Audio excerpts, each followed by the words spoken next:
आवाज आ रही है भी?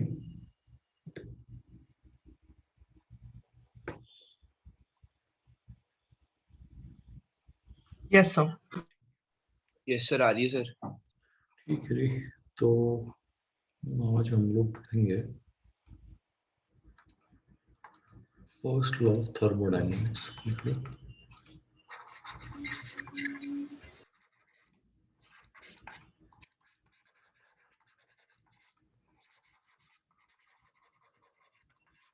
ठीक है, तो सबसे पहले तो थर्मोडायनेमिक्स में हम लोग स्टडी क्या करते हैं ये चीज़ समझना कि मान लो हमारे पास एक सिस्टम है, सिस्टम को अभी के लिए विजुलाइज करना है। तो ऐसे सोच लो, एक सिलेंडर है जिसके अंदर एक गैस फिल्ड है और सिलेंडर को हमने बंद किया हुआ है, ठीक है ना। इसको क्लोज्ड सिस्टम कहते हैं। अगर यही ओपन होता, मतलब बंद नहीं किया होता, तो ओपन सिस्टम कहते थे, बट अभी फिलहाल लेट से क्लोज सिस्टम की बात हम लोग कर रहे हैं। तो अब अगर हम इस सिस्टम को हीट प्रोवाइड करते हैं, यानी थर्मल एनर्जी प्रोवाइड करते हैं, तो वो थर्मल एनर्जी का क्या होगा, यानी हिसाब किताब क्या होगा, है ना, कि वो थर्मल एनर्जी जो हमने दी थी उससे क्या हुआ, उस प्रोसेस की स्टडी को हम लोग क्या कहते हैं, थर्मोडायनेमिक्स कहते हैं ना। मतलब literally speaking thermodynamics would be the way energy moves, है ना, थर्मो एंड डायनेमिक्स, है ना। तो वो जो एनर्जी हमने दी थर्मल एनर्जी की फॉर्म में, उसका क्या हुआ वो हम यहाँ पे स्टडी करेंगे, ठीक है ना। तो फर्स्ट लॉ ऑफ थर्मोडायनेमिक्स जो है वो बेसिकली एक बहुत ही सिंपल स्टेटमेंट है जो कि एनर्जी कंजर्वेशन को फॉलो करता है, ठीक है। तो क्या कहता है first law of thermodynamics?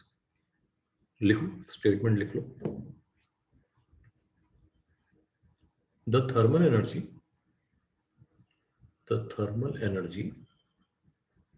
given to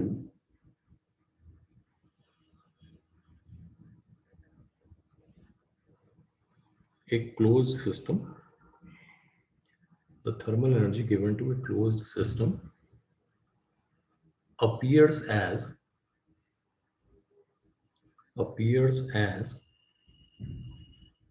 the change in its internal energy,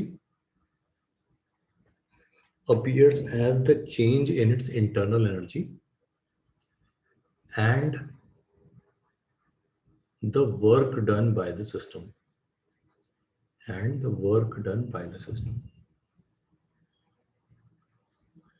statement लिख लिया पूरा? हाँ सर। ठीक है, अब इसमें हमने कुछ टर्म्स यूज किए हैं, उसको एक बार समझ लेते हैं। सबसे पहले हम क्या करते हैं, स्टेटमेंट को लिख लेते हैं इस तरीके से कि delta Q equal to delta U plus work, है ना। ये तो हमने इसको लिखा है डिस्क्रीट फॉर्म में। अगर हम इसको डिफरेंशियल फॉर्म में लिखते हैं तो इसको हम ऐसे लिखते हैं, ठीक है ना। छोटी सी हीट दी हमने तो छोटी सी इंटरनल एनर्जी चेंज हुई, छोटा सा वर्क हुआ। सबसे पहले जो सिंबल है यू, इसको समझ लेते हैं। इसको हम कहते हैं इंटरनल एनर्जी। अब इंटरनल एनर्जी से हमारा मतलब क्या है वो समझते हैं। तो मान लो हमारे पास एक सिलेंडर के अंदर, जिसमें कि हमने पिस्टन लगा रखा है, बंद कर रखा है इसको, बहुत सारे गैस मॉलिक्यूल्स हैं, ठीक है ना। अभी तो बहुत लॉजिकली हम सोच सकते हैं कि जितने ज़्यादा एनर्जेटिक होंगे ये, उतने ज़्यादा आपस में इधर उधर एक दूसरे से दीवारों से टकराएंगे। ये बात समझ सकते हो ना? Yes sir. ठीक है, तो जितना ज़्यादा इनमें थर्मल एनर्जी होगी, है ना, उतना ज़्यादा क्या होंगे, एनर्जेटिक होंगे। अच्छा, ये जो एनर्जी है ये किस फॉर्म में एक्सप्रेस करते हैं, है ना। जैसे कि अगर हम एक एक एक मैक्रो लेवल पे बात करें, एक पत्थर है, उसको हम उठा के फेंकें हम, तो जो एनर्जी है वो काइनेटिक एनर्जी हो जाती है, नहीं हो जाती है? Yes sir. तो उसी तरीके से जब थर्मल एनर्जी मॉलिक्यूल्स के पास होती है, ठीक है ना, तो जो काइनेटिक एनर्जी है उनके पास में ना, वही काइनेटिक एनर्जी जो है उसको हम लोग इंटरनल एनर्जी कहते हैं, ठीक है ना। अब वो काइनेटिक एनर्जी का डेरिवेशन कैसे होता है, वो ऑब्वियसली वो जो पीवी इक्वल टू एनआरटी वाला चैप्टर है आपका, है ना, उसमें केमिस्ट्री में किया है आपने?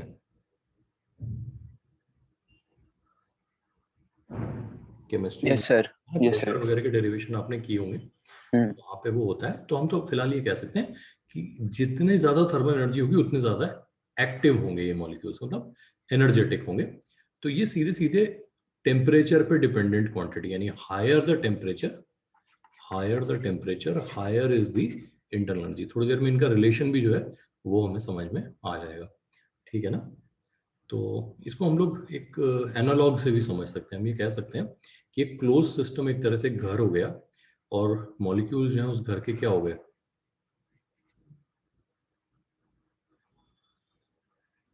अगर ये घर है तो ये घर में घर के मेंबर्स हो गए, है ना, ठीक है। तो जो एनर्जी है उसको हम एक तरीके से कह देते हैं कि इनके पास कितना पैसा है ना। ये जो एनर्जी है ये पैसा हो गया। कई बार नहीं कहते बहुत पैसे की गर्मी है इसमें, ठीक है ना, कह देते हैं ना, कभी कभी ये फ्रेज यूज करते हैं ना, पैसे की गर्मी। तो उसी तरीके से जो थर्मल एनर्जी की गर्मी है ना, वो समझो आप कि जितनी ज्यादा ये थर्मल एनर्जी होगी, गैस का टेम्परेचर उतना ही क्या होगा?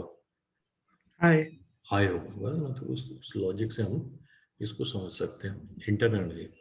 Work on the other hand क्या होता है, ठीक है जी, वर्क। अच्छा, अब लोग काम करते हैं तो उसकी बहुत डेफिनेशन होती है ना। जैसे कई लोग घूम घूम के काम करते हैं, है ना, लेट से, है ना, एक जगह से दूसरी जगह जाते हैं, उनके काम में घूमना इन्वॉल्व है। कुछ लोग वर्क फ्रॉम होम भी कर लेते हैं, सही है।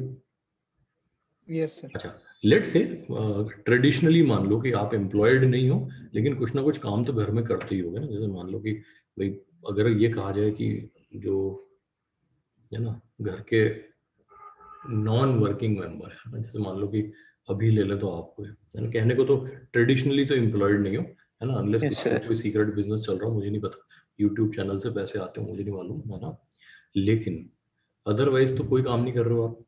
No, sir. नो लेकिन फिर भी वो जो पूरा सेटअप है घर का, उसमें कुछ तो प्रोडक्टिविटी होती होगी। खाना खा के प्लेट प्लेट इधर उधर रख देते हो, वापस किचन में नहीं रखते हो। Yes, sir. अगर आप नहीं रखते तो उस काम को करने में एनर्जी खर्च होती ना। Yes, sir. ठीक है, तो कुछ ना कुछ वर्क तो आप भी कर रहे हो। Hmm. हाँ, तो इसी तरह से क्या होता है कि अब जब गैस मॉलिक्यूल से हम पूछें कि भाई ये काम करते हो नहीं करते हो, तो गैस मॉलिक्यूल्स क्या काम कर सकते हैं। देखो, वो इस पिस्टन के ऊपर, मैंने जानबूझ के हॉरिजॉन्टली माउंटेड सिलेंडर रख दिया है, इस पिस्टन के ऊपर प्रेशर लगाएंगे नहीं लगाएंगे? प्रेशर हाँ तो वो सर। सब जगह लगा रहे हैं, दीवारों पे भी लगा रहे हैं, बट दीवार तो मूव नहीं कर सकती। Piston is the only movable part of this system. तो ये पिस्टन आगे मूव कर सकता है। Yes, yes sir. ठीक है, अब इमेजिन करो, आपने बचपन, मेरे ख्याल से क्लास 7th या 8th में कोई इंटरनल कंबशन इंजन का एक डिजाइन होता था, याद है? एक इंटरनल कंबशन इंजन होता था जिसमें यहाँ पे एक क्रैंक लगा होता था, वो आगे जाके ऐसे ऐसे रोटेट, ये आगे पीछे मूव करेगा, तो एक व्हील के साथ उसका मूवमेंट जोड़ देंगे। इंटरनल कंबशन इंजन कभी पढ़ा था आपने क्लास 9th में 8th में कभी भी? नहीं सर, क्या बात कर रहे हो यार। पढ़ा था तो याद नहीं सर, मेरे ख्याल से नहीं पढ़ा। इंटरनल कंबशन इंजन तो होता है यार, मतलब नहीं, वो जैसे बताते हैं 4 स्ट्रोक इंजन होता है, फिर वो आगे जाता है पीछे आता है। चलो एनीवे, ठीक है, मान लो हम इसके साथ आगे इस तरह से एक शाफ्ट लगा देते हैं, और इसको एक एक एक व्हील के साथ यहाँ अटैच कर देते हैं। अब जैसे जैसे ये आगे पीछे मूव करेगा, ये व्हील कैसे गए, घूमेगा ऐसे, है ना, ये आगे पीछे मूव करेगा, व्हील घूमेगा। अब मान लो ये व्हील जो है ये गाड़ी के पहिए हैं, तो गाड़ी के अंदर भी तो इंजन यही काम करता है ना, कि जब पिस्टन मूव करता है तो पहिए क्या करते हैं, रोटेट। घूमते हैं ना। तो इसका मतलब ये हुआ कि गैस मॉलिक्यूल्स पिस्टन के ऊपर क्या कर रहे हैं, प्रेशर बना। वर्क कर रहे हैं, प्रेशर के वर्क कर थ्रू रहे वर्क कर रहे हैं, ठीक है ना भाई। यस। वर्क की डेफिनेशन क्या होती थी, when a force produces displacement, तो force that the molecules are applying on the piston is making it move. तो ये जो हमारे पार्टिकल्स हैं ये वर्क कर रहे हैं, वर्क कह सकते हैं ना इसको। यस तो सर। इसका मतलब ये हुआ कि गैस मॉलिक्यूल्स का वर्क जो है वो उनके एक्सपेंशन से रिलेटेड है। किससे रिलेटेड है? एक्सपेंशन। एक्सपेंशन है ना, इसमें आगे चल के हम कॉन्ट्रैक्शन भी लिख देंगे, क्योंकि अगर पॉजिटिव वर्क इज एक्सपेंशन तो जब ये वापस आएगा तो नेगेटिव वर्क होगा ना, यस। तो उसको हम क्या कह देंगे, कंप्रेशन कह देंगे। तो एक्सपेंशन और कंप्रेशन जो है वो वर्क का फॉर्म होगा, प्लस माइनस का फर्क होगा, वो हम अलग से साइन कन्वेंशन में देख लेंगे। और ये जो पार्ट है डेल्टा क्यू पार्ट जो है ना, पर एक्सपेंशन क्या है? एक्सपेंशन जो हो गया ये वर्क को मेजर करने का तरीका है। Okay okay sir. ठीक है ना भाई, गैस ने कितना वर्क किया, मतलब गैस कितना एक्सपेंशन, एक्सपैंड हुई है, बट ठीक है ना, एक्सपेंड हुई है। कितना है ना, गैस पे कितना वर्क किया गया, मान लो उधर से कोई पुश कर दे, गैस पे कितना वर्क किया गया, तो हम क्या पूछेंगे, गैस में कितना Compression. गैस कितना कंप्रेस हुई है, बट ठीक है कंप्रेस बिल्कुल है ना। तो हम ये कह रहे हैं कि इंटरनल एनर्जी रिलेटेड है गैस के टेम्परेचर से, और work done by gas related है किससे, एक्सपेंशन। एक्सपेंशन से या कंप्रेशन से, एक्सपेंशन कंप्रेशन, ठीक है ना। तो ये जो Okay. डेल्टा क्यू है ये तो सिंपली हमारे पास हो गया थर्मल एनर्जी है ना। मान लो कि हमने यहाँ पर क्या कर रखा है, एक हीट सोर्स लगा रखा है, जैसे मैं यहाँ पे ना एक हीटिंग एलिमेंट दिखा देता हूँ यहाँ पे, जब करंट पास होगा इसके थ्रू तो हीट आएगी इसमें, यस सर। ठीक है ना। तो ये जो है ये क्या प्रोवाइड कर रहा है, थर्मल एनर्जी प्रोवाइड कर रहा है। अच्छा, अब हाँ कुछ सिस्टम ऐसे भी होते हैं जो एनर्जी लेते नहीं है बल्कि एनर्जी देते हैं, एंडोथर्मिक एक्सोथर्मिक होता था ना कुछ। हाँ सर। तो अगर मान लो हमारा सिस्टम जो है एनर्जी वापस देता है, तो थर्मल एनर्जी ले रहा है तो हम उसको पॉजिटिव जो देते हैं, वापस दे रहा है तो नेगेटिव ले लेंगे, ठीक है ना। यहाँ पे इस बात का ध्यान रखना, जब मैं साइन कन्वेंशन लिखवाऊंगा तो कि जो साइन कन्वेंशन हम लोग फिजिक्स में यूज करते हैं, केमिस्ट्री में उससे उल्टा यूज होता है, उसके अपने रीजन है, ठीक है ना। केमिस्ट्री में हम लोग एक डिफरेंट एस्पेक्ट को स्टडी करते हैं, इसलिए हमेशा वो केमिस्ट्री और फिजिक्स के क्वेश्चन में इस बात का ध्यान रखेंगे, है ना। तो फिलहाल हमारी जो इक्वेशन है वो क्या कह रही है, अगर आपने एक छोटा सा अमाउंट ऑफ हीट दिया किसे, गैस को, तो गैस ने उस हीट का क्या किया, कुछ तो अपनी इंटरनल एनर्जी में चेंज कर लिया और बाकी से क्या कर लिया, वर्क कर लिया। इसके अलावा कोई तीसरा काम गैस नहीं करती है, ये फर्स्ट लॉ का कहना है। यानी जो एनर्जी हम किसी गैस को बाहर से प्रोवाइड कराते हैं, उस एनर्जी से गैस दो ही काम कर सकती है, एक अपनी इंटरनल एनर्जी को बढ़ा सकती है, दूसरा वर्क कर सकती है, यानी कि पिस्टन को पुश करके अपने आप को एक्सपैंड कर सकती है, ये बात ठीक है ना। सर इंटरनल एनर्जी उसकी काइनेटिक एनर्जी हो गई। हाँ, internal energy is the kinetic energy of the gas molecules, बिल्कुल है ना।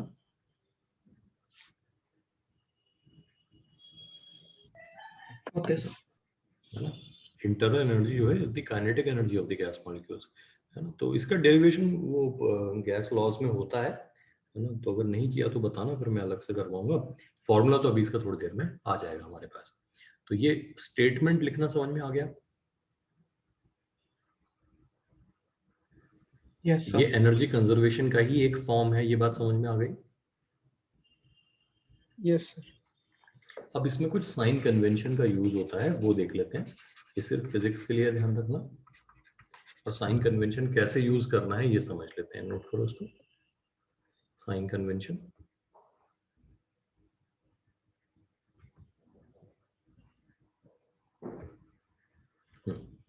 क्या साइन कन्वेंशन हम लोग यूज करेंगे, तो सबसे पहले डेल्टा क्यू या डी क्यू के लिए लिख लेते हैं। तो पॉजिटिव लेना है if heat is added to the system, ठीक है ना। इसको इस तरह के लॉजिक से लो, पैसे की तरह सोचो, पैसा आए तो अच्छा या जाए तो अच्छा, आए तो आए तो अच्छा। ऑब्वियसली है ना। मतलब मुझे नहीं पता, अनलेस आप मतलब क्या बोलूं, बहुत बड़े दानवीर पैदा हुए हो, ठीक है। नॉर्मल लोगों के लिए पैसा आता हुआ अच्छा लगता है। अच्छा लगता है, ये बात ठीक है ना। तो डेल्टा क्यू को हमेशा वो पैसे वाले लॉजिक से सोचना है। Positive if heat is added to the system, negative कब, इफ जब जा रही हो हीट। हाँ heat is lost by the system, या गिवन अवे ना। लॉस्ट कहने से कभी कभी ऐसा लगता है क्या जिंदगी से कमी हो गई है, बात ठीक है ना। तो गिवन अवे है ना, लॉस्ट या given away by the by the system. System है ना। ये लिख लेना, बाकी बकवास है ना, given away by the system. तो डेल्टा क्यू का लॉजिक समझ में आ गया? Yes sir. Yes, sir. अच्छा, डेल्टा यू ये देख लेते हैं। तो अगर इस हीट को यूज करके गैस अपना टेम्परेचर बढ़ा लेती है तो डेल्टा यू पॉजिटिव होगा ना, पॉजिटिव इफ टेम्परेचर इंक्रीजेस। ये हम आगे चल के जो फॉर्मूला डिराइव करेंगे उससे भी हमें समझ में आ जाएगा। तो डेल्टा यू कब पॉजिटिव होगा? जब गैस का टेम्परेचर क्या करे? इंक्रीज। बढ़ जाए। और नेगेटिव कब होगा? If decrease. Decreases, temperature decreases. Temperature decreases हो जाएगा। ये लिख लेते हैं। वर्क के लिए देखते हैं। Work is positive if gas expands. Volume increase हो रहा है ये बात, ठीक है ना, वॉल्यूम इंक्रीजेस। ठीक है जी। इस लॉजिक को ऐसे सोच लेना कि भाई जो घर है, घर के मेंबर्स ने अपने घर की दीवार को पुश किया और पड़ोसी की जमीन कब्जा ली। पॉजिटिव काम किया कि नेगेटिव काम किया? Positive. हाँ, मतलब अपने लिए तो पॉजिटिव ही किया ना, खुद के लिए। दूसरे, हाँ यस। मतलब कानूनी तौर पे नहीं कह रहे हैं क्या काम किया, हम कह रहे हैं इससे उन्हें तो फायदा ही हुआ ना। Yes sir. तो अगर गैस की मॉलिक्यूल्स पिस्टन को पुश करके अपने लिए जगह बढ़ा लेते हैं तो वो कैसा वर्क होता है? Positive. Positive work Positive. होता है ना। हालांकि इसके पीछे की जो फिजिक्स वाली डेफिनेशन है ना वो बहुत लॉजिकल है। देखो कि जो फोर्स लगा रहे हैं वो लेफ्ट से राइट लग रही है, Yes. हाँ और जो डिस्प्लेसमेंट हो रहा है वो भी Left to right. लेफ्ट से राइट हो रहा है। तो बाय डेफिनेशन वर्क पॉजिटिव हो गया कि नहीं हुआ? Yes, sir. है ना। अब उल्टा सोचो कि देखो उधर से अगर कोई एक्सटर्नल एजेंट फोर्स लगाता है गैस के मॉलिक्यूल्स, तब भी उसको अपोज करने के लिए फोर्स लगाएंगे ना। Yes sir. वो तो एक ही डायरेक्शन में फोर्स लगा सकते हैं, है ना, that is perpendicular to the piston. तो एक्सटर्नल एजेंट का फोर्स भारी पड़ा तो ये पिस्टन उधर मूव होना शुरू हो जाएगा। Yes Yes, sir. तो उस केस में फोर्स और डिस्प्लेसमेंट के डायरेक्शन ऑपोजिट हो जाएंगे 180 डिग्री। Yes sir. तो यहाँ पर नेगेटिव वर्क आ जाएगा कि नहीं आ जाएगा? नेगेटिव इफ द गैस क्या होगा? कॉन्ट्रैक्ट। हाँ, कॉन्ट्रैक्ट्स या इज कंप्रेस्ड लिख देते हैं, ठीक है ना, इज कंप्रेस्ड। वी डिक्रीजेस लिख देते हैं, ठीक है ना। ध्यान रखना फिजिक्स की डेफिनेशन है, केमिस्ट्री में ऐसा नहीं लिखते, उल्टा लिखते हैं इसका, ठीक है। तो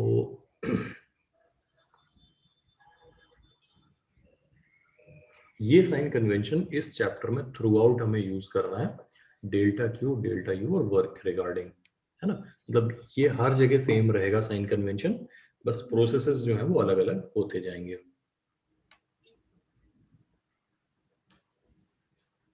समझ गए बात? Yes, yes sir. सर। ठीक है। अब हमने नाम लिया ही है तो थर्मोडायनेमिक प्रोसेसेस क्या होते हैं वो समझ लेते हैं ना। थर्मोडायनेमिक प्रोसेस, ठीक है जी। Yes sir.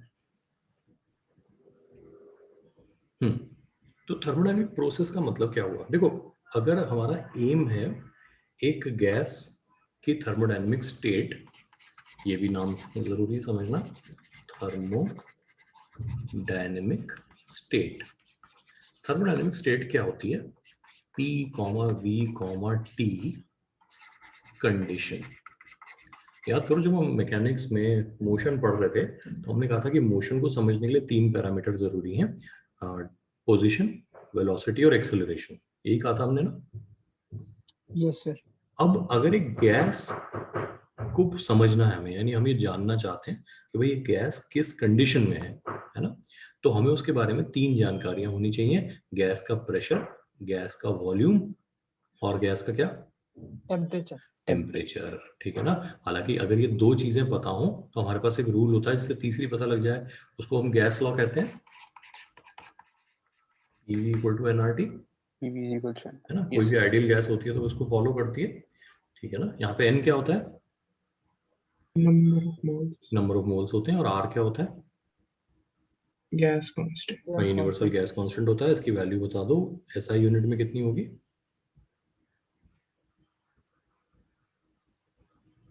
क्या है? 8.14।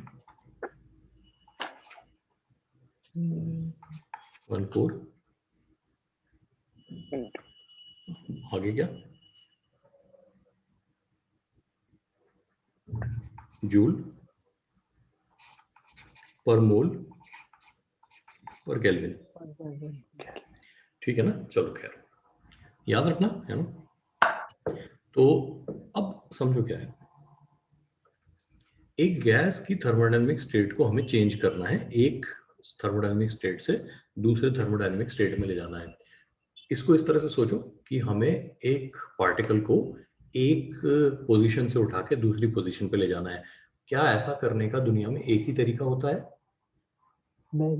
नहीं, है ना। तो एक जगह से उठा के दूसरी जगह ले जाने को ट्रांसपोर्टेशन कहते हैं। Yes sir. और ट्रांसपोर्टेशन के बहुत सारे तरीके हो सकते हैं। क्या ट्रांसपोर्टेशन के बहुत सारे रूट हो सकते हैं? यस रूट भी हो सकते हैं, ये बात ठीक है ना। तो अब ये बात समझना कि जो थर्मोडायनेमिक प्रोसेस है वो थर्मोडायनेमिक ट्रांसफॉर्मेशन का एक जरिया है। थर्मोडायनेमिक ट्रांसपोर्टेशन नहीं कहा मैंने, कहा थर्मोडायनेमिक क्या है? ट्रांसफॉर्मेशन। यानी एक पीवीटी कंडीशन से उठा के कहां ले जाना है गैस को? दूसरी पीवीटी कंडीशन में ले जाना है। और इसके लिए जो स्टेप्स हम फॉलो करेंगे, यानी कि जो रास्ता हम फॉलो करेंगे, रास्ता को मतलब इसमें हम प्रोसेस कह देते हैं, ठीक है ना, उसे हम थर्मोडायनेमिक प्रोसेस का नाम देते हैं, ठीक है ना। और एक ही गैस को एक ही जगह से दूसरी किसी फिक्स जगह पर जाने के कितने थर्मोडायनेमिक प्रोसेस हो सकते हैं?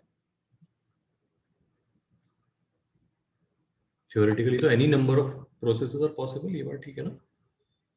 Yes sir. हाँ, तो थर्मोडायनेमिक प्रोसेस जो है वो बेसिकली क्या है, गैस की थर्मोडायनेमिक स्टेट को ट्रांसफॉर्म करने का एक पाथ है ना, ट्रांसफॉर्म करने का एक पाथ है। तो इन थर्मोडायनेमिक प्रोसेसेस को हमें यहाँ पे इस चैप्टर में क्या करना है, स्टडी करना है। अच्छा, अब थर्मोडायनेमिक प्रोसेस की जब हमने बात की है तो हमारे पास सबसे कॉमन जो प्रोसेस आता है, चलो एक एक करके इनको पढ़ लेते हैं। अच्छा, सबसे पहले हम क्या करते हैं, एक फेज डायग्राम क्या होता है ये भी स्टडी कर लेते हैं। बार बार हमें इसको देखना पड़ेगा क्योंकि ऐसे बना लेते हैं, ऐसे बना लेते हैं, और एक तीसरा और बना लेते हैं। गेस करो तीसरा क्या होगा इन दो को देख के? VT graph. वीटी ग्राफ होगा, बिल्कुल सही है ना। तो अगर हम इस तरह के ग्राफ प्लॉट करें, यानी इस ग्राफ पे जो भी हम ड्रॉ करेंगे, मैं सिर्फ एग्जांपल के लिए कह रहा हूं कि मान लो हमने इस तरह की एक लाइन ड्रॉ कर दी, इस तरह की एक लाइन हमने ड्रॉ कर दी, तो ये लाइन जो है ये हमें क्या बता रही है कि जैसे जैसे हमने गैस का वॉल्यूम बढ़ाया वैसे वैसे प्रेशर में क्या चेंज आया। सही बात है कि नहीं है? Yes sir. ठीक है ना। अच्छा, यहां मान लो हमने कुछ इस तरह का किया, लेट से है ना, कुछ भी हमने ऐसा कुछ किया, ऐसे लेट से ये किया ऐसे, है ना। यहाँ मान लो हमने कुछ और ऐसा किया, मान लो हमने ये कुछ कर दिया ऐसे, ठीक है ना। तो कहने का मतलब हुआ कि यहाँ प्रेशर के साथ टेम्परेचर का चेंज, यहाँ टेम्परेचर के साथ वॉल्यूम का चेंज, ये सारी चीजें हम यहाँ पर देख रहे हैं। तो इस तरह के फेज डायग्राम्स हमें ड्रॉ करने होंगे और हर एक का अपना एक सिग्निफिकेंस होगा, वो साथ साथ स्टडी करते चलना होगा, ठीक है ना। सबसे पहला प्रोसेस देखते हैं जिसको हम कहते हैं आइसोकोरिक प्रोसेस। आइसोकोरिक प्रोसेस क्या होता है, ठीक है ना। सबसे पहले इस प्रोसेस की पहचान लिख लेते हैं, वॉल्यूम रिमेन्स कांस्टेंट। यानी ये वो प्रोसेस है जिसके दौरान गैस का वॉल्यूम क्या नहीं करता है, चेंज नहीं करता है। तो इसको विजुलाइज करने के लिए हम लोग ये कह सकते हैं कि हमने जो वो पिस्टन लिया था उसको कैसा बना दिया, फिक्स्ड बना दिया एक बार, ठीक है ना। तो हमने ऐसा सिलेंडर लिया जिसकी दीवारें मूव नहीं कर सकती, जो कि मोस्टली सिलेंडर में होता है, और जो पिस्टन लगा हुआ है वो भी इमूवेबल है, ठीक है ना। तो हमने उसको ऐसा सिस्टम दे दिया। अब ऐसे में क्या होगा वो समझते हैं कि अगर वॉल्यूम रिमेन्स कांस्टेंट तो जो हमारा वर्क हुआ ये तो 0 हो गया, Yes, sir. ठीक है ना। भाई गैस ना एक्सपैंड कर रही है ना कॉन्ट्रैक्ट कर रही है, तो वर्क कितना होगा? 0। 0. अब अगर वर्क 0 है तो delta Q equal to delta U हो गया, Yes, ये sir. ना। यानी वो सारी एनर्जी जो हम गैस को प्रोवाइड कर रहे हैं वो कहाँ जा रही है, क्या करने में जा रही है? increase in internal energy. Internal energy को इंक्रीज करने में जा रही है। बिल्कुल ठीक है ना, ये लॉजिक हो गया। अच्छा, अब एक बात सोचना, ये डेल्टा क्यू लिखे कैसे? अभी हमने जो पिछला चैप्टर पढ़ा था हीट एक्सचेंज वाला, उसमें हम डेल्टा क्यू कैसे लिखते थे, क्या क्या तरीकों से लिखते थे?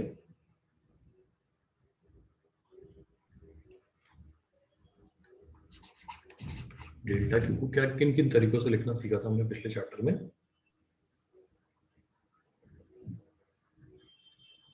M into L into T. m into S into T था और c हाँ। डेल्टा टी था, ये सारी चीजें लिखते थे ना हम लोग, ठीक है। तो यहाँ पर देखो हम लोग डेल्टा क्यू को कैसे लिख रहे हैं, हम लिख रहे हैं एन सी डेल्टा टी। एन यानी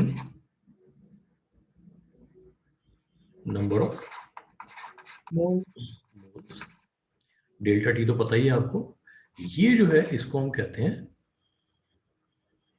स्पेसिफिक, मोलर स्पेसिफिक, बल्कि मोलर स्पेसिफिक हीट कैपेसिटी।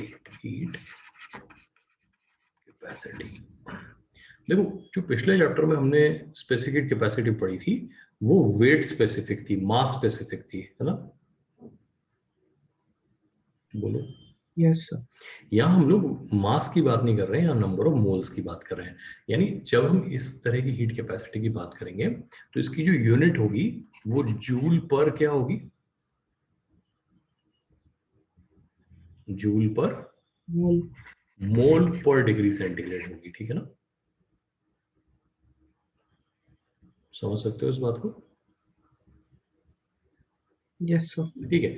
तो मोलर स्पेसिफिक हीट कैपेसिटी का मतलब क्या हुआ, इसको इस तरह से समझना कि अगर हम किसी थर्मोडायनामिक प्रोसेस के थ्रू एक गैस का टेम्परेचर 1 केल्विन बढ़ाना चाहते हैं, कितना बढ़ाना चाहते हैं? 1 Kelvin. अच्छा, 1 केल्विन का increase is same as 1 centigrade का इंक्रीज। Yes, sir. तो यहाँ मोल पर केल्विन भी लिख सकते थे हम, Yes, sir. ठीक है। इस बात को ध्यान रखना। तो हमने कहा कि अगर हम एक प्रोसेस के थ्रू एक गैस का टेम्परेचर 1 केल्विन बढ़ाना चाहते हैं तो ऐसा करने के लिए हमें जो अमाउंट ऑफ हीट उसे देना होगा, कितने मोल को? 1 mole. 1 मोल को, उसको हम उसकी मोलर स्पेसिफिक हीट कैपेसिटी कहेंगे। सिंपल डेफिनेशन है। सर एक बार दोबारा। ठीक है ना, लिख लेते हैं। The amount of heat required by 1 mole of a gas, the amount of heat required by 1 mole of a gas in order to increase its temperature by कितना kelvin? 1 Kelvin is known as its molar specific heat capacity.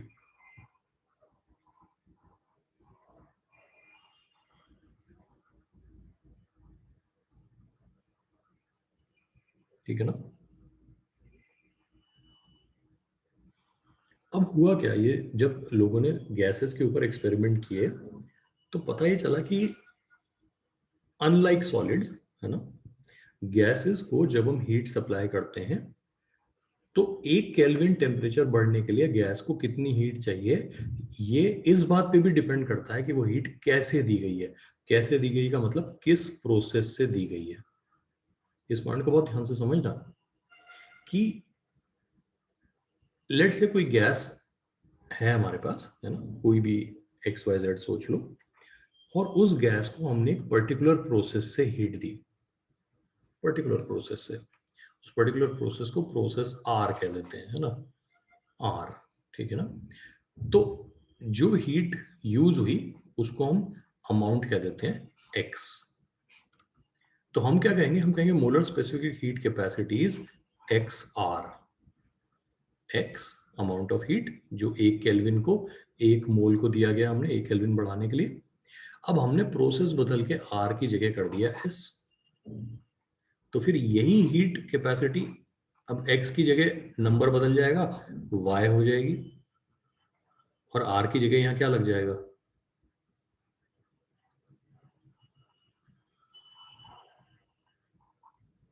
s लग जाएगा।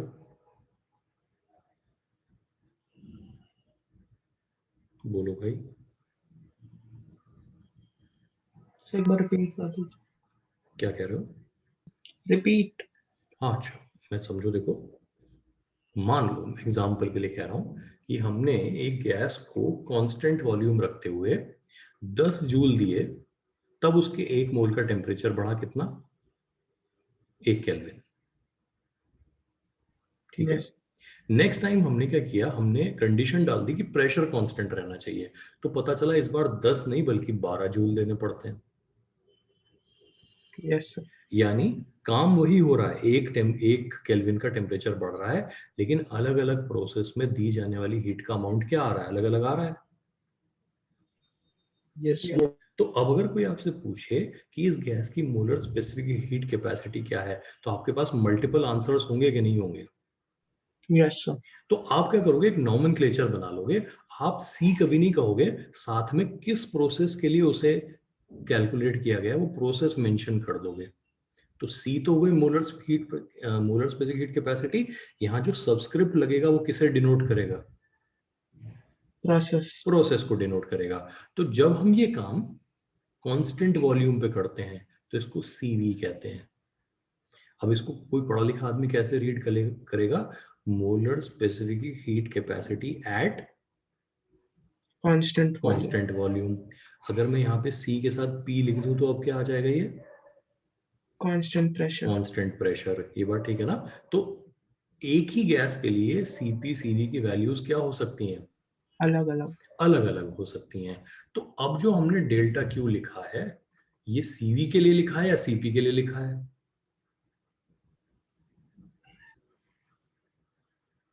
CV. CV के लिए। तो अब मेरे पास delta U जो है भाई, यहाँ तो हमने डेल्टा यू को डेल्टा क्यू कहा था ना, तो delta U equal to N CV delta T है। ये बात लिखनी चाहिए मुझे ना?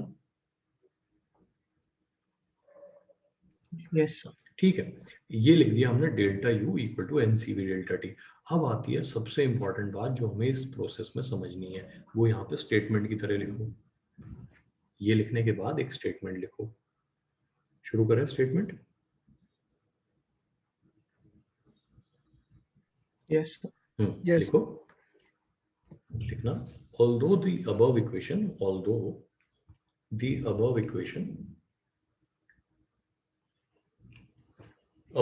का मतलब delta U equal to NCV delta T है ना। although the above equation has been derived for कौन सा प्रोसेस,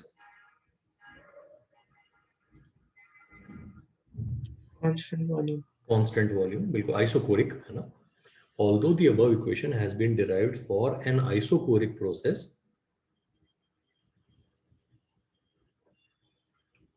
आइसोकोरिक प्रोसेस, कॉमा लगाना,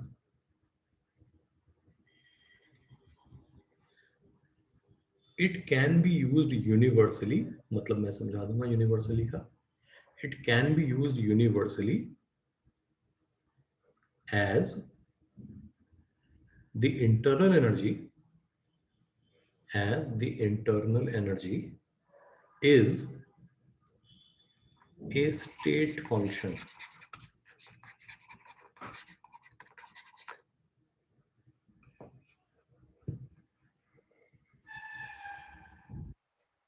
स्टेटमेंट लिख लिया पूरा। यस अब ये स्टेट फंक्शन क्या है इसको समझो। देखो, कुछ क्वांटिटीज ऐसी होती हैं थर्मोडायनेमिक्स में जो इस बात पर डिपेंड नहीं करती हैं कि आप उन्हें किस प्रोसेस से लेकर आए हो। इस बात को समझना। कुछ क्वांटिटीज इस बात पर डिपेंड नहीं करती हैं कि जो प्रोसेस आपने फॉलो किया है उनको अचीव करने के लिए वो क्या है, वो सिर्फ इस बात पर डिपेंड करती हैं कहाँ से शुरू हुए थे और कहाँ पे खत्म हो रहे हैं, यानी इनिशियल एंड फाइनल स्टेट पे डिपेंड करते हैं। ऐसी क्वांटिटीज को हम लोग कौन सा फंक्शन कहते हैं? स्टेट स्टेट फंक्शन कहते हैं। तो उन्हीं स्टेट फंक्शंस में से एक स्टेट फंक्शन है इंटरनल एनर्जी। यानी internal energy of a gas इस बात पे डिपेंड नहीं करती है कि वो कैसे बढ़ाई गई है या कैसे कम की गई है, वो सिर्फ इस बात पे डिपेंड करती है कि जिस टेम्परेचर से शुरू हुए थे वो क्या है और जिस टेम्परेचर पे आ गए हैं वो क्या है। बोलो हाँ।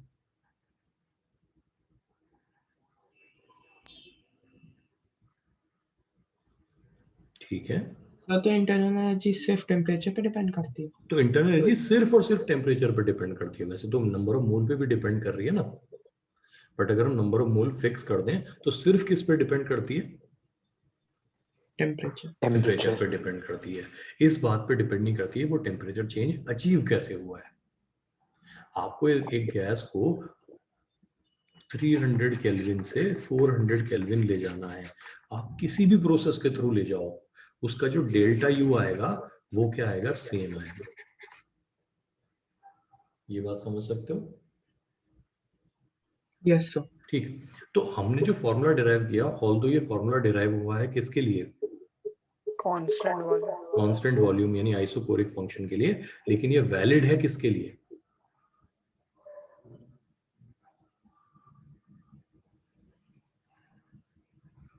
ये वैलिड है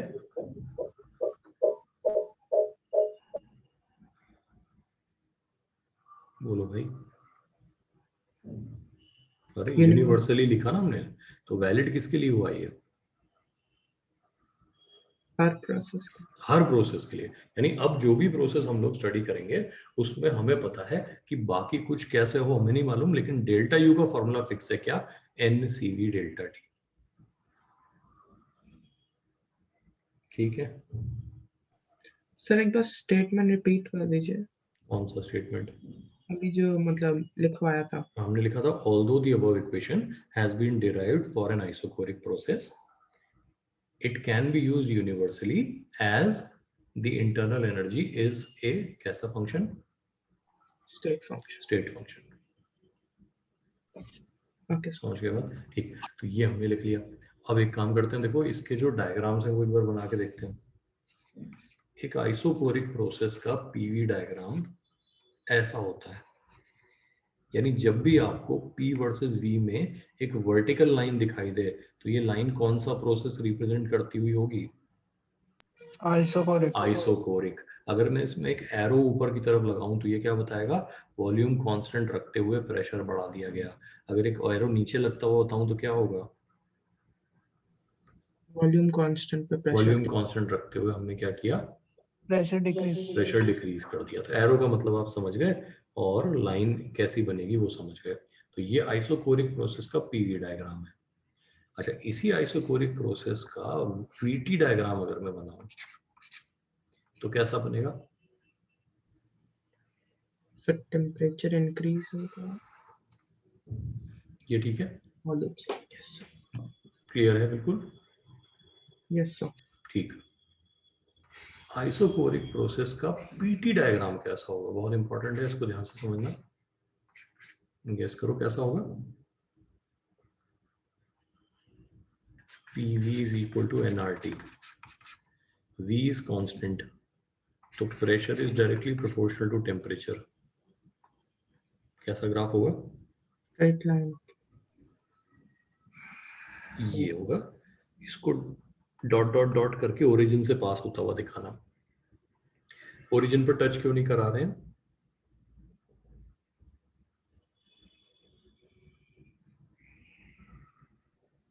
सर जीरो टेम्परेचर नहीं होगा हाँ, ना? मतलब 0 केल्विन। ये जो है ये केल्विन में है टेम्परेचर, और प्रेशर जो है वो न्यूटन पर मीटर स्क्वायर में है। ठीक है ना? तो हम 0 केल्विन को क्योंकि हम अचीवेबल टेम्परेचर नहीं मानते, इसलिए हमने वहां से पास नहीं कराया। ठीक है ना? तो इसका हमेशा ध्यान रखना। तो P वर्सेस T समझ में आ रहा है ये? Yes sir. अच्छा, इस डायग्राम में सीखने वाली बहुत सारी बातें हैं। ये पहले ड्रॉ कर लिया हो तो बताओ मुझे, ये हो गया ड्रॉ? Yes sir. तो फिर इसको हम एक बार और ड्रॉ करते हैं ऐसे, P वर्सेस T को। और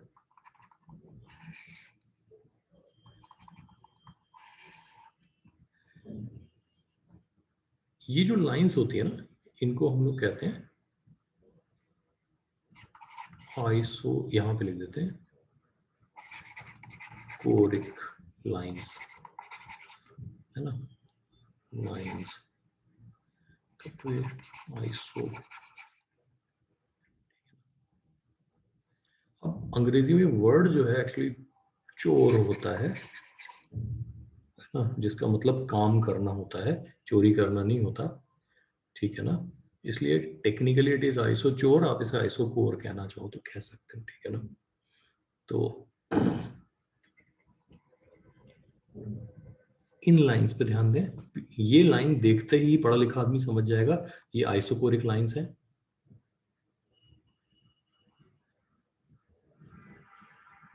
बोलो भाई। आइसोचोर लाइन, यस सर। हाँ है ना, आइसोचोर, बिल्कुल। तो इन लाइंस को देखते ही अगर हम ये समझ गए कि आइसोकोरिक लाइंस हैं, तो लेट से हमने कहा कि हमने 2 कंटेनर यूज किए ये 2 एक्सपेरिमेंट करने के लिए। Same number of gas moles को लेते हुए, सेम टाइप ऑफ गैस को लेते हुए हमने 2 एक्सपेरिमेंट किए, लेकिन 2 अलग अलग कंटेनर में। तो 2 अलग अलग आइसोकोरिक लाइंस बनी पीटी डायग्राम में, एक ये और एक ये। आप इन दोनों को देखकर बताओ किस कंटेनर का वॉल्यूम ज्यादा रहा होगा, किस कंटेनर का वॉल्यूम ज्यादा रहा होगा। इक्वेशन ये है PV equal to NRT, N हमने सेम लिया है, ध्यान रखना इस बात को। नंबर ऑफ मोल्स जो हम ले रहे हैं वो सेम है। प्रेशर वर्सेस टेम्परेचर का रिलेशन आपको यहाँ पे दिख रहा है। तो in which of the following cases the volume of the container is more, ये आपको बताना है। सर ए। ए में?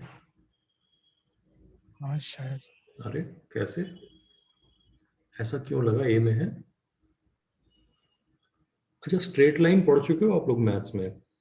Yes sir. स्ट्रेट लाइन की स्लोप क्या होती है मालूम है? y equal to m x plus c में m क्या होता है? Yes, sir. अच्छा, तो यहाँ पे p equal to N R by V मैंने लिखा और B t होगा। लिखा। देखो ये हुआ p और ये हुआ t, तो ये हुआ y, ये हुआ x। y एक्सिस की क्वांटिटी, x एक्सिस की क्वांटिटी, तो ये स्लोप हो गई कि नहीं? Yes, sir. ये Yes. स्लोप वॉल्यूम के इनवर्सली प्रोपोर्शनल है, दिख रहा है आपको? Yes, sir. तो जिसका वॉल्यूम ज्यादा उसकी स्लोप क्या होनी चाहिए?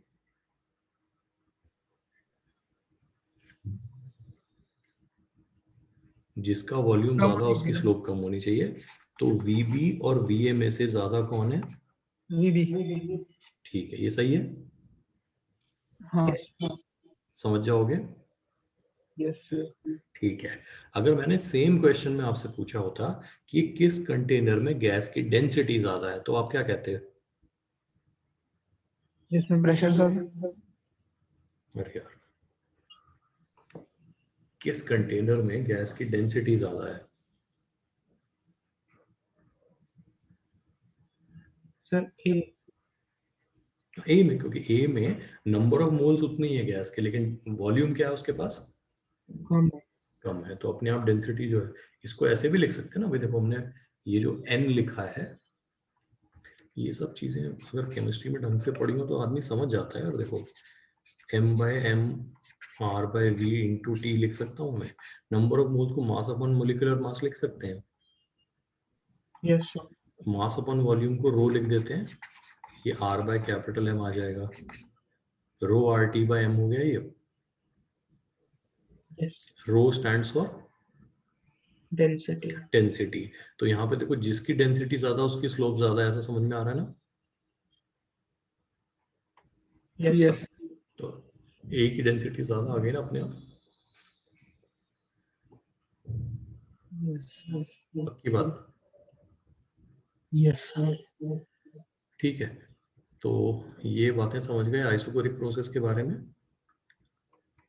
Yes, sir. ठीक है, देखो जो टारगेट रखना है अपने मतलब लेवल ऑफ नॉलेज का या लर्निंग का, वो ये रखना कि अच्छे से प्रैक्टिस हो जाए, तो उसके बाद कभी भी आपके पास पीवी वीटी या पीटी ग्राफ आए और इस शेप में आए रिस्पेक्टिवली, ऐसा ऐसा या ऐसा, तो आप देखते ही बताओ कि अरे ये तो आइसोकोरिक प्रोसेस की बात हो रही है।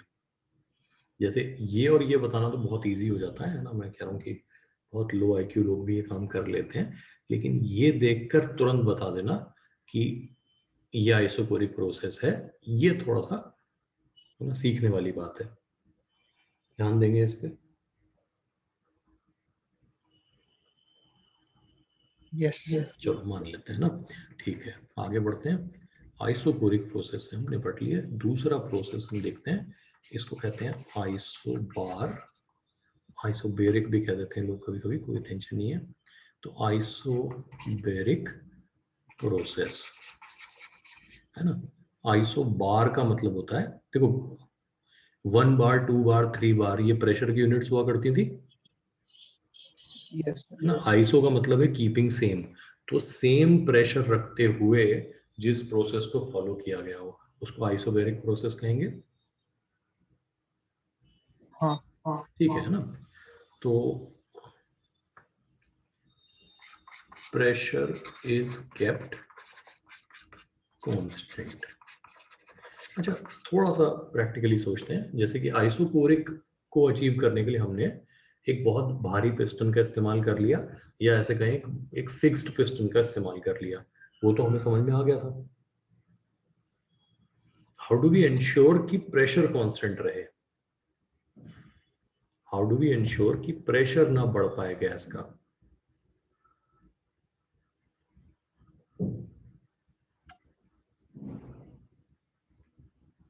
बोलो भाई।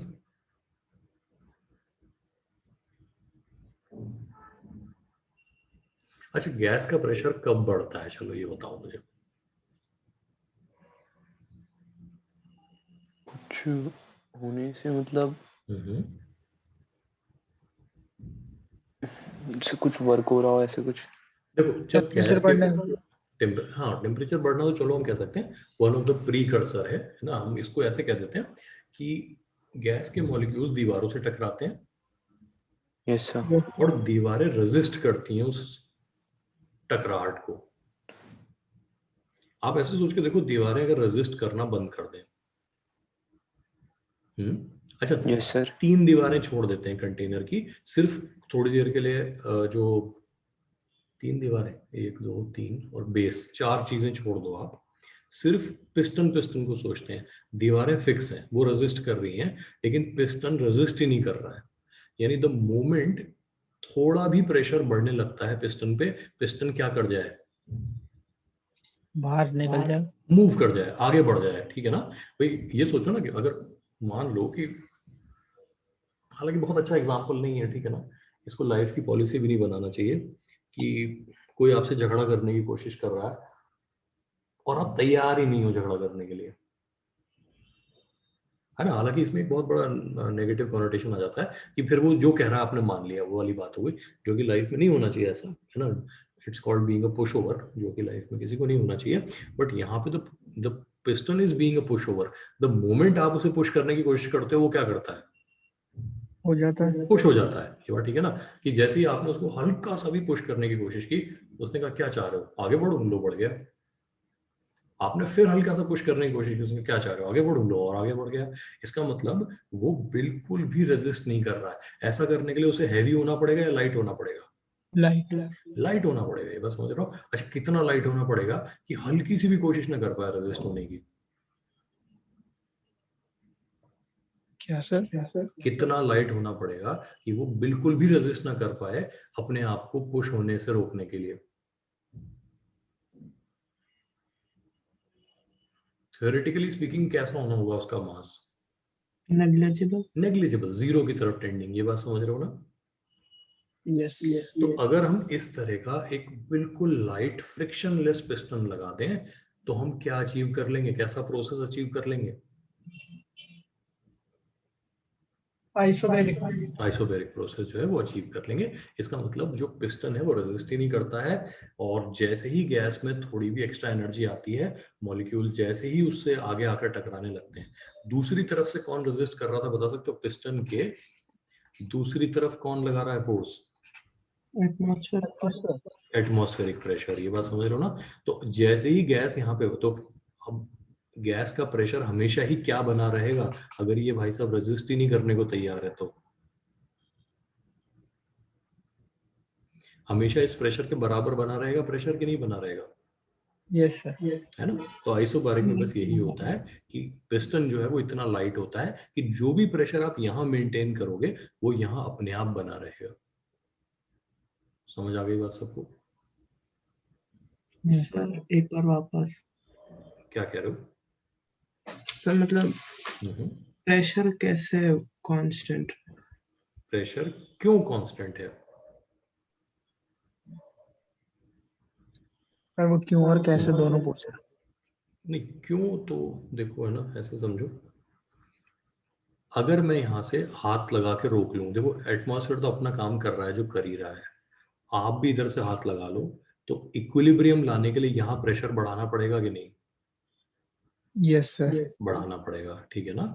अब आप ये बात सोचो कि अगर पिस्टन जो है वो इतना हल्का है कि जैसे ही यहाँ प्रेशर बढ़ता है ये आगे मूव कर जाता है,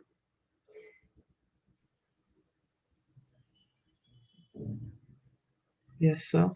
तो प्रेशर हमेशा ही जितना था उतना ही रहेगा ना, वो बढ़ ही नहीं पाएगा। फिर प्रेशर कब बढ़ता है सोच के देखो ना, जब दीवारें रेजिस्ट करती हैं।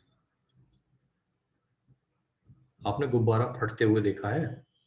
Yes sir. गुब्बारा क्यों फटता है? हवा का प्रेशर अंदर ज्यादा अंदर होता का है। जो प्रेशर है वो बढ़ता जा रहा है, बढ़ता जा रहा है, बढ़ता जा रहा है, ठीक है ना। अच्छा, गुब्बारे का एग्जांपल गलत है, वो एक्सपैंड भी हो रहा है। हम बात करते हैं कुकर फटने की। प्रेशर कुकर कभी कभी फट जाते हैं, बहुत ही ट्रेजिक इंसिडेंट होते हैं, लेकिन कभी कभी होता है ऐसा, यस सर। ठीक है। प्रेशर कुकर में स्टीम बने जा रही है, बने जा रही है, बने जा रही है ना, लेकिन उसकी दीवारें क्या कर रही हैं? रेजिस्ट। रेजिस्ट कर रही हैं, तो अंदर प्रेशर क्या होता जा रहा है? बढ़ रहा है। बढ़ रहा है। इवेंचुअली क्या होगा? प्रेशर बहुत ज्यादा वो हो जाएगा। दीवारों की इलास्टिक लिमिट को क्रॉस कर जाएगा और वो प्रेशर रिलीज हो जाएगा, यस। है ना। यानी प्रेशर तब तक बढ़ेगा जब तक दीवारें क्या कर रही हैं? रेजिस्ट। रेजिस्ट कर रही हैं। अब आप एक बात सोच के देखो कि अगर ये पिस्टन जो है, यानी सारी दीवारें अपना काम कर रही हैं, इसको एक 3 डायमेंशनल फिगर में सोचो, ये भी अपना काम कर रहा है, ये सब भी अपना कर रहा है, उधर वाला भी कर रहा है, फ्लोर भी अपना काम कर रहा है, बस ये जो बदमाश बीच में लगा हुआ है कौन? पिस्टन। पिस्टन। ये रेजिस्ट ही करने को तैयार नहीं है। द मोमेंट यहां से प्रेशर बढ़ने की कोशिश करता है ये आगे बढ़ जाता है। तो हमेशा प्रेशर जितना इधर है उतना इधर रहेगा कि नहीं रहेगा? Yes sir. बस, तो यही आइसोबारिक प्रोसेस में होता है कि the piston is so light कि वो रेजिस्ट कर ही नहीं सकता। So light and so frictionless, इस बात का ध्यान रखना है ना, कि वो रेजिस्ट कर ही नहीं सकता।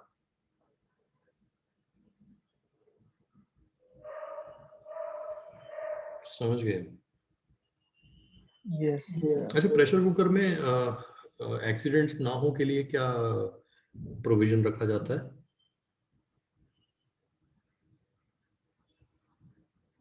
ऐसी जी के सर वो एक वो एक सर एक अलग अलग सा इसमें एक नॉब सा दिया होता है जो मतलब बहुत ज्यादा प्रेशर हो तो वो खुल जाता है ऐसे।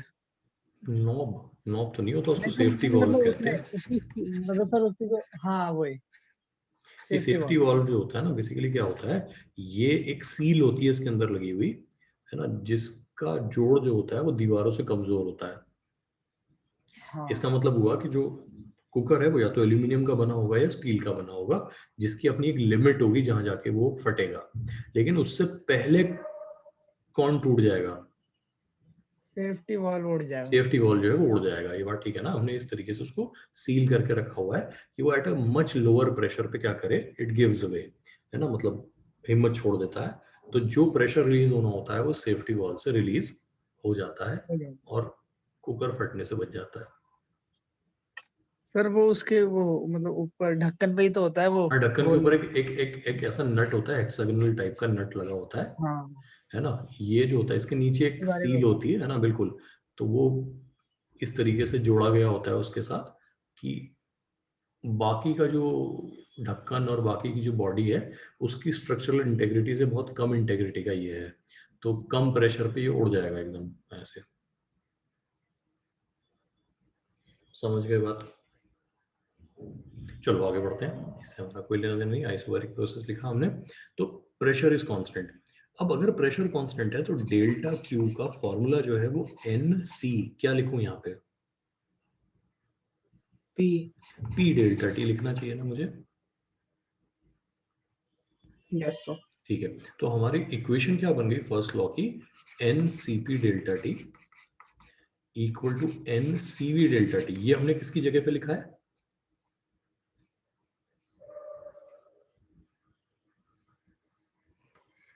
बोलो यार, Delta U. ये हमने लिखा है किसकी जगह, हाँ डेल्टा यू की जगह प्लस वर्क डन लिख देता हूँ मैं यहाँ पे, ये इक्वेशन बन जाएगी।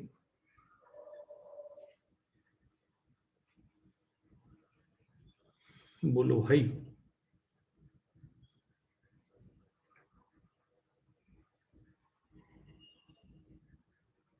सर हमने इंटरनल मतलब डेल्टा हाँ, Q N C P delta T क्या लिखा? डेल्टा क्यू को N C P delta T क्यों लिखा, डेल्टा क्यू का जनरल फॉर्मूला याद है, एन सी डेल्टा टी होता था।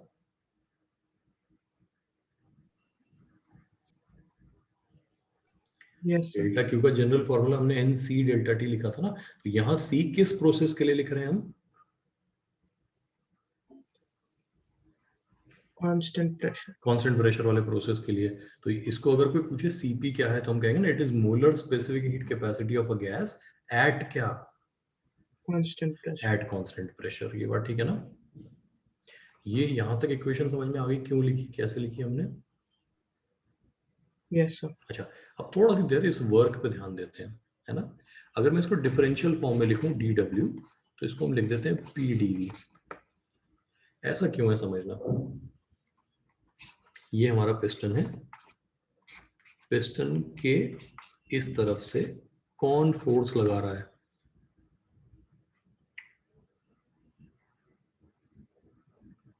बोलो भाई, गैस। गैस, ठीक है। इस फोर्स को मैं प्रेशर इनटू एरिया लिख सकता हूं,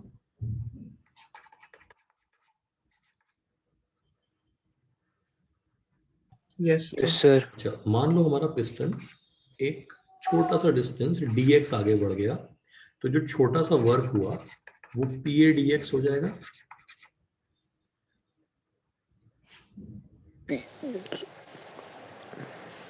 बोलो भाई, यस सर, यस सर। इस ए डी एक्स को मैं डीवी कह सकता हूँ, change in volume. Yes yes sir. Sir. ठीक है, अगर मुझे सारा वर्क कैलकुलेट करना हो, जिसको मैं कैपिटल डब्ल्यू कह रहा हूं, तो मैं इंटीग्रल लगा दूं, चलेगा। Yes sir. तो इंटीग्रल पी डीवी रिप्रेजेंट्स क्या, work done. Work done by whom, bye the system. By the gas, हाँ बाय द सिस्टम, बिल्कुल ठीक है, बाय द गैस कह देते हैं, बाय द सिस्टम कह देते हैं। क्लियर है ये बात। Yes sir. अच्छा, जहां तक इंटीग्रल की बात है, क्या आपको ये याद है कि integration can also be represented by the area under the curve. Yes sir. अगर ये बात याद है तो आपको, अगर मैं कहूं कि मैं प्रेशर वर्सेस वॉल्यूम का एक ग्राफ प्लॉट करता हूं किसी प्रोसेस के लिए, नॉट फॉर दिस प्रोसेस, किसी भी एक्स वाई जेड प्रोसेस के लिए, तो ये जो एरिया अंडर द कर्व आएगा ये क्या रिप्रेजेंट करेगा, work done by the gas. Work done by the gas represent करेगा। हाँ ना बोलो, यस सर। ठीक है। अच्छा, ये बात अगर समझ रहे हो तो ध्यान देना कि एक isobaric process P versus V, graph इसका ऐसा बनना चाहिए कि नहीं, यस सर। पक्की बात है। तो मेरे पास जो यहाँ पर वर्क आया वो ये रेक्टेंगल आया, यस सर। यहां से यहां तक डेल्टा V लिखूं तो चलेगा, ये चेंज इन वॉल्यूम है। Yes sir. तो work done equal to P delta V लिखा जा सकता है, हाँ बोल दो। Yes sir. अच्छा, तो इसको मैं ऐसे लिख देता हूं, P डेल्टा V की जगह P V2 माइनस V1। तो ये PV2 माइनस PV1 हो जाएगा, हाँ बोल दो। Yes. Sir PV equal to NRT होता है, ये देख लो।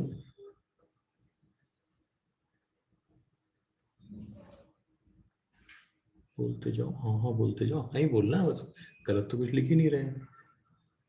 Yes, sir. ठीक है, तो इसको NR डेल्टा T लिखा जा सकता है। Yes, sir. ठीक, तो कुल मिला के हमने वर्क को NR डेल्टा T कैसे लिखा है, प्रोसेस एक बार अच्छे से देख लो।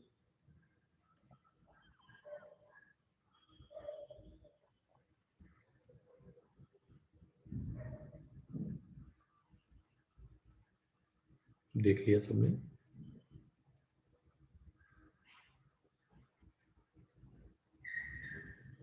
सर हम्म, सर मैं बीच में डिस्कनेक्ट हो गया था, वो आपने प्रेशर कुकर के सील वाली बात के बाद से एक बार बहुत रिपीट बहुत उसको तो जमाना बीत गया यार, मतलब उसके बाद से तो 4 बाल सफेद हो गए मेरे, क्या बताऊं, है ना? तो वीडियो में देख लेना है ना? ठीक है, तो NR डेल्टा T है ना, तो ये हमने लिखा। अब हम आ जाते हैं इसको, इस ज्ञान को लेके वापस चलते हैं इस इक्वेशन में। ठीक है, तो मैं क्या लिख रहा हूं, देखो मैं लिख रहा हूं NCP delta T equal to NCV delta T plus NR delta T। लिख सकते हैं हम? Yes, sir. इस इक्वेशन में क्या उड़ता हुआ दिख रहा है आपको? Delta T और N. तो CP equal to CV plus R, CP minus CV equal to R। आज से ये बन गया है एक रूल, हमने नहीं बनाया, इसको कहते हैं मेयर्स रिलेशन।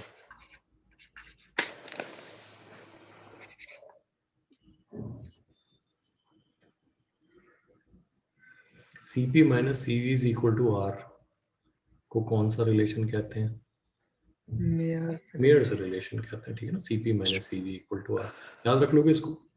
यस सर अच्छा, क्या क्या याद रखने वाली बात है वो देख लेना, कि एक आइसोबैरिक प्रोसेस में जो हमारा डेल्टा Q है वो लिखने का तरीका है NCP delta T। Delta U का तो यूनिवर्सल फॉर्मूला है NCP डेल्टा T। वर्क लिखने के तरीके बहुत सारे हो सकते हैं, आप NR डेल्टा T लिख सकते हो, और आप P टाइम्स डेल्टा V भी लिख सकते हो। ये लिख लो चाहे ये लिख लो, आपके पास ऑप्शन है। Yes, sir. ये बात याद रखोगे अच्छे से? Yes, sir. अच्छा, फेज डायग्राम बना लेते हैं एक बार।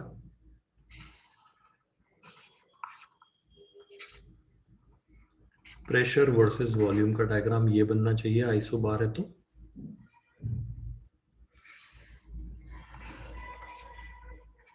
प्रेशर वर्सेस टेम्परेचर का डायग्राम ऐसा बनना चाहिए अगर आइसोबैरिक कंडीशन है तो। Pressure sorry volume versus temperature का कैसा ग्राफ बनना चाहिए? If pressure is constant, V versus T का ग्राफ कैसा होना चाहिए? Correct straight line into the C.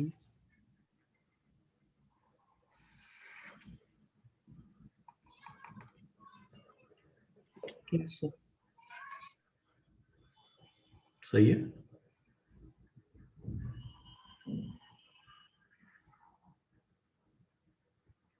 Clear हो रहा है?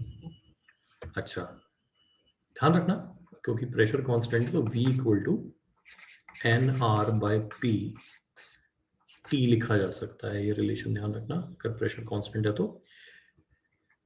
इसी ग्राफ की बात करते हुए, जैसे हमने वहां दो ग्राफ बनाए थे A और B, सॉरी V यहाँ पे, T यहाँ पे है, दो ग्राफ बनाए हमने, एक ये वाला एक ये वाला, यानी हमने दो अलग अलग प्रेशर पे एक एक्सपेरिमेंट परफॉर्म किया on the same number of moles of the same type of gas. किस प्रोसेस में हमने प्रेशर हायर रखा, ए में या बी में?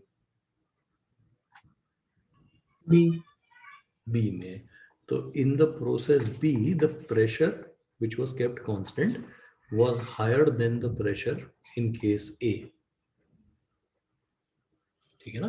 यानी जो एक्सपेरिमेंट बी हमने किया वो हायर कांस्टेंट प्रेशर पे किया, और जो एक्सपेरिमेंट ए हमने किया वो लोअर कांस्टेंट प्रेशर पे किया। क्या कहते हो, Yes, sir. समझ जाओगे बात Yes, सर sir. कैसे? है? क्या कह रहा सर कैसे? बी वाला कैसे? हाँ यार यहाँ देखो ना, ये देखो, ये slope, yes sir. Slope is inversely proportional to pressure. अच्छा हाँ तो सर, ज्यादा स्लोप मतलब कम प्रेशर, कम स्लोप ज्यादा प्रेशर। हाँ कम स्लोप ज्यादा प्रेशर, बिल्कुल पक्की बात। Yes sir. ठीक है, तो दो प्रोसेस हमने निपटा लिए, दो और बचे हैं। एक का नाम है आइसोथर्मल। आइसोथर्मल तो नाम से ही क्लियर है, क्या कांस्टेंट है उसमें? Thermal energy. टेम्परेचर वैसे, ठीक है ना, टेम्परेचर। हालांकि थर्मल एनर्जी भी हो ही जाएगी अगर टेम्परेचर कांस्टेंट है तो, है ना। थर्मल एनर्जी कैसे बढ़ेगी फिर? थर्मल एनर्जी तो नहीं कहेंगे हम, इंटरनल एनर्जी कह देंगे उस केस में, है ना। अगर टेम्परेचर कांस्टेंट है तो इंटरनल एनर्जी कांस्टेंट है ना। और उसका अगला प्रोसेस जो है उसको कहते हैं एडियाबैटिक प्रोसेस। एडियाबैटिक क्या होता है? जिसमें ना कोई हीट हम सिस्टम को प्रोवाइड कर रहे हैं, ना सिस्टम हमें वापस दे रहा है। तो क्या चीज जीरो हो गई एडियाबैटिक में? Delta Q. Delta Q zero हो गया, वेरी गुड, है ना। तो ये दो प्रोसेस कल डिस्कस कर लेते हैं, है ना। उसके बाद हमारे पास बचेगा साइक्लिक प्रोसेस। साइक्लिक प्रोसेस के बाद हमारे पास बचेंगे बहुत सारे Heat ग्राफ engine. डिस्कस करने को। हीट इंजन मेरे ख्याल से हटा दिया गया है, डिलीटेड पार्ट में है Yes. ना। और सेकंड लॉ भी हटा दिया गया है, तो इसलिए मतलब जो मेजर मुश्किल चीज थी वो तो हटाई दी गई है, तो अब कुछ बचा नहीं इसमें, है ना। तो करते हैं इसको, हाँ बाद में तो कंटिन्यू। पढ़ेंगे ही ना, क्या कह रहे हो बेटा? मतलब बाद में तो पढ़ेंगे ही। पढ़ना वैसे तो जरूरी है यार, ठीक है ना, तो हाँ उसको टाइम आने पे कर लेंगे, ठीक है ना। जब मतलब प्रायोरिटी हमारी स्कूल स्कूल नहीं होगा, ये सारी चीजें ना, तब कर लेंगे इसको, है ना। ठीक है, तो कंटिन्यू करते हैं इसको, है ना। और सर इसको आपने कहा था आप थर्मल के क्वेश्चंस देंगे। यार कहा तो था मैंने, चलो मैं देता हूँ आपको, है ना। यस। ठीक है, कुछ बोल रहे हो बेटा? ये चैप्टर कब तक कंप्लीट हो जाएगा? आज मतलब नेक्स्ट क्लास से नेक्स्ट क्लास मान लो। आज हो गई हमारा, क्या आज क्या है, मंडे है ना। 15। Monday. मंडे है ना। ट्यूसडे वेंसडे, वेंसडे तक मान लो उसको खत्म कर लेंगे हम लोग, है ना। ठीक है सर। डन है। कल भी क्लास होगी? हाँ कल होगी, लेकिन रात में होगी, कल 9 बजे के बाद, 9 बजे करेंगे सर। है ना। ठीक है, थैंक यू सर। ठीक है जी। ढोल बज रहा है किसी के यहाँ? मेरे यहाँ तो नहीं बज रहा सर। कहीं बज रहा, चलो कोई नहीं।